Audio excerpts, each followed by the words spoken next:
رحمها الله من حوالي سنة وأقل، وفطر بيه في أول يوم في رمضان.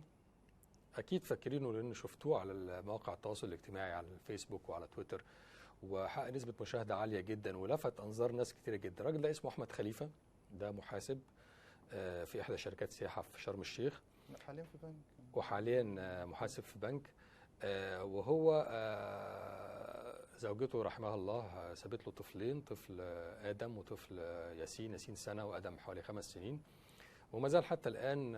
هي لما توفت في يوم 5 سبتمبر الماضي رحمها الله، في كل يوم 5 من كل شهر بيحيي ذكرها بينه وبينها، بيكتب لها بوست على صفحتها على الفيسبوك، متواصل معاها باستمرار. وجت آخر بوست بقى بتاع الأكل اللي كانت سابته له ما لحقش ياكله، وهو كمله وصوره وقال لها انا هفطر بيه في اول يوم في رمضان. ده اللي حقق نسبه مشاهده عاليه. احمد خليفه ده معانا النهارده، مشرفنا ونورنا يا استاذ احمد، اهلا وسهلا بيك.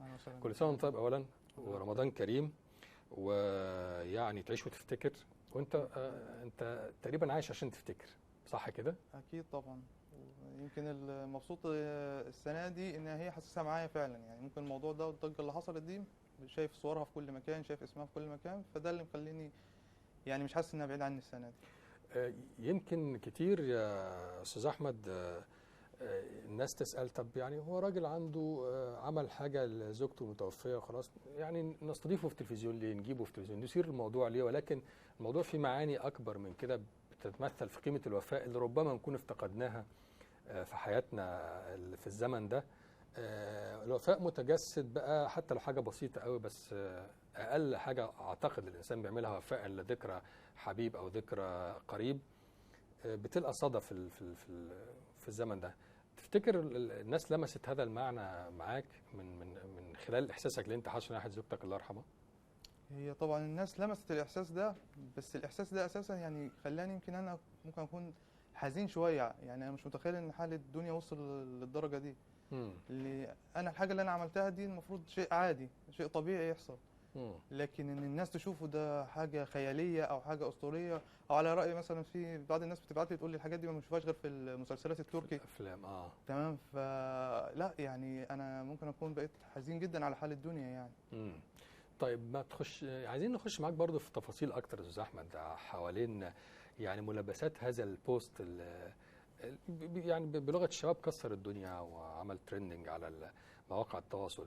كلمنا لان في برضو حكاوي كتير وقصص كتير اتكتبت حوالين الموضوع، فعايزين بما ان انت معانا النهارده تحكي لنا على قصه هذا الموضوع بالظبط، ايه اللي حصل؟ اللي حصل هي دايما مراتي الله يرحمها كانت بتعمل لي اكل، بحيث ان هي مش موجوده مسافره عند اهلها، تحاول تدبر لي اموري كلها، يعني بحيث ان انا خلاص رجعت من شغلي هي مش موجوده، لا اطلع حاجه من الديب فريزر تفك شويه اسخن تمام واكلها.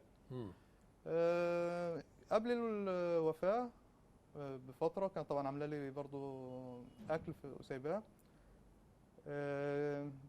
كان في شهر يعني بعد الوفاه بشهر 1 أو 12 كان الديب فريزر ببص فيه كده لقيت اخر حاجه هي عاملاها كان كيس فيه فاصوليا مطبوخه وجاهزه على الاكل يعني. وهي كانت سايباه لي بحيث ان انا خلاص انت هتيجي من الشغل تطلع وتسخن على طول، تسخن طبق رز طبق سلطه جنبه وتمام. تمام. فلفت انتباهي ان ده اخر حاجه هي عاملاها بايدها، فقلت لا ده لازم ده يكون اكل يعني او افطر بيه اول يوم في رمضان. يعني اول يوم في رمضان ده جات لك الفكره منين؟ يعني لسه رمضان قدامه مثلا 6 شهور، جات لك منين الفكره دي؟ انا عايش معاها كل حاجه، عايش معاها كل لحظه، ومش متخيل ان هيجي رمضان وهي مش هتكون معايا، او خلاص بقت مش معايا، امر واقع. لكن طب مش هاكل من ايدها.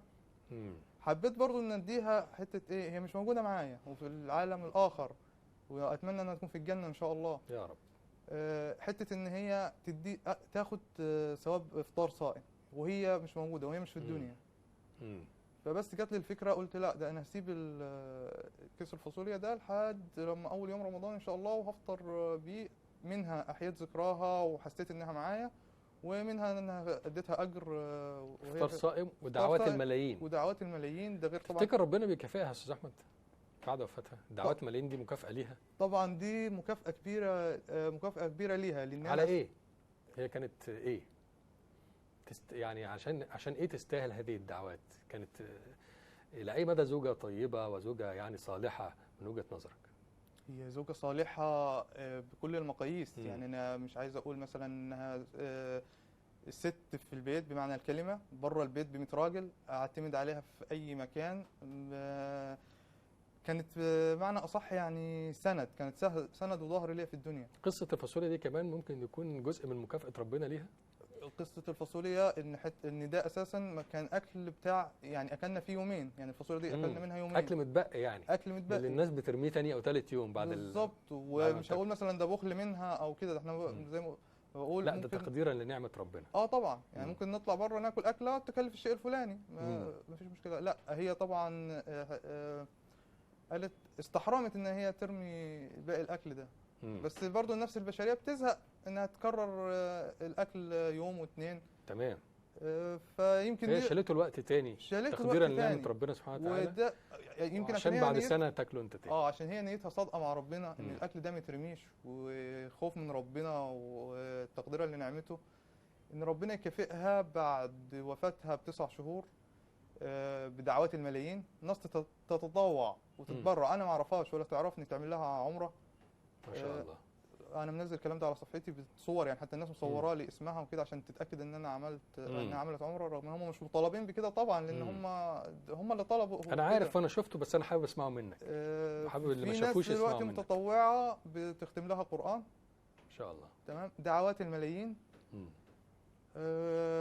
ده يعني يمكن اكيد طبعا تقدير وحب من ربنا، لان ربنا عارف ان في اللحظه اللي احنا بنتكلم فيها دي المتابعين لصفحتنا كل اللي بيدخل دلوقتي بيترحم عليها وبيدعي لها. يمكن لحد دلوقتي مفيش اسئله، يعني مفيش اسئله ليك على بس كل اللي شافك دلوقتي على صفحتنا ومتابع، كل اللي يخش يكتب تعليق رحمها الله ويدعي لها بالرحمه. هو ده المطلوب، هو ده اللي انا عايزه من الناس. انا عايز الناس تترحم عليها وتدعي لها وتقرا لها الفاتحه.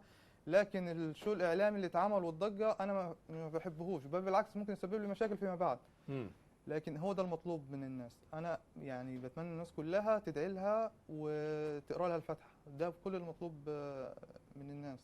وبعد كده يعني دي من ناحيه مكافاه، فهي مكافاه ليها، لان هي ربنا اذا حب عبد طبعا رفع ذكره، وهي ذكرها اقترن بالدعاء، وده من افضل العبادات عند ربنا. صحيح. الدعاء، فكون ان اسمها يبقى مقترن مع الدعاء ده اكيد ربنا بيحبها. برضو عايز اتكلم عن الاولاد، متعايشين معاك ازاي دلوقتي، خاصه ان هم في سن صغيره؟ والله من بعد الحادثه ياسين عنده سنه، كمل سنه 1/6 اللي فات، ما دخلش البيت عندي في نجا حمادي. يعني هو متواجد مع جدته في الغربيه في زفته. وبصراحه هي يعني بتعمل معاه متهيألي اكتر من ان امه كانت موجوده. هي مفيش غير بس بتحاول طبعا تعوضه الحنان وكده. طبعا مفيش حد هيعوض حنان الام، بس هي بتبذل اقصى ما في جهدها. يعني يمكن لو والدته موجوده مش هتعمل ولا هتتعب التعب اللي هي بتتعبه معاه. بالنسبه لادم، فتره الدراسه في الحضانه، هو KG 1 رايح KG 2 السنه اللي جايه ان شاء الله.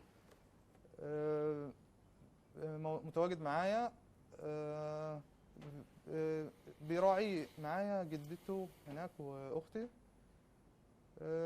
بمجرد بس ما خلصت الدراسه خلاص ادم حبيت انه يبقى مع اخويا ياسين، بحيث ان هم ما يبعدوش عن بعض وما يحصلش فطور بينهم. وانا كل حوالي شهر او كل 40 يوم بالظبط باجي اخد لي كام يوم معاهم. ربنا يعينك عليهم ويكرمك فيهم، ويجعل كل هذه الدعوات من نصيب زوجتك الغاليه رحمها الله. في تفاصيل تانية كتيره هتكلم معاك فيها عن ملابسات الوفاه، وعن قصة ارتباطكم، وعن انت من نجا حمادي وهي من الغربية. كل ده هنتكلم معاك، بس خلينا نتكلم بقى على الهوا عشان برضو مشاهدي برنامج اليوم على الهوا يتابعوا معانا. بعد دقيقة، يعني أقل من دقيقة إن شاء الله نطلع على الهوا ونكمل بقية لقائنا. أستاذ أحمد، خليك مع أستاذ أحمد خليفة. مشاهدينا بعد دقيقة أو أقل من دقيقة تابعونا على شاشة الحرة البرنامج اليوم، وبرضو ممكن نكون مكملين على صفحة اليوم على الفيسبوك.